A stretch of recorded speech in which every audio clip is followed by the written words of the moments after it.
সাকিব দেশে নেই আন্তর্জাতিক ক্রিকেটে, তবুও আলোচনার টেবিলে খবরের শিরোনামে এই অলরাউন্ডার। মাতৃভূমি ছেড়ে ঈদ করছেন আমেরিকায়, একটা ছবিও পাওয়া গেছে তার। ঈদটা কেমন কেটেছে ছোটখাটো নমুনা উঠে এসেছে। সাংবাদিক খালেদ মহিউদ্দিনের সঙ্গে হাসি মুখে ছবিতে পোজ দিয়েছেন বাংলাদেশের সাবেক অধিনায়ক।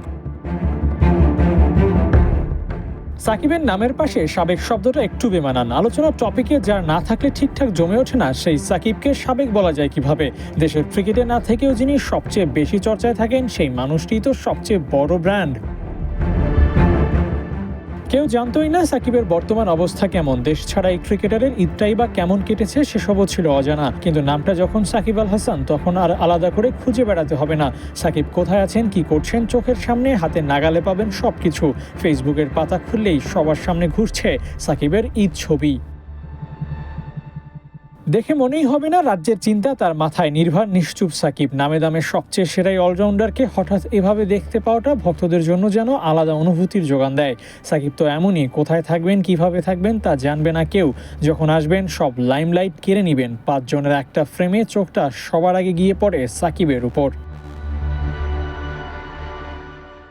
বাংলাদেশের বড় ব্র্যান্ড সাকিব, এতে কোনো সন্দেহ নেই। তার প্রমাণ সাকিবকে নিজ মুখে বলে রাখতে হয়নি। ক্রিকেটের দুর্দিনে আপনা আপনি সবার সামনে চলে এসেছে। সাকিবহীন বাংলাদেশ ভুগছে ওয়ার্ল্ড ক্লাস ব্র্যান্ড অ্যাম্বাসেডরের অভাবে।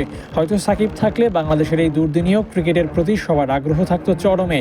সাকিব নেই তো আগ্রহ নেই। ক্রিকেটার সাকিব শুধু ব্যাট বল হাতে নিতেন না, দেশের ক্রিকেটের ব্র্যান্ডিংটাও করতেন ঠিকঠাক। আবু নাইম, ৭১।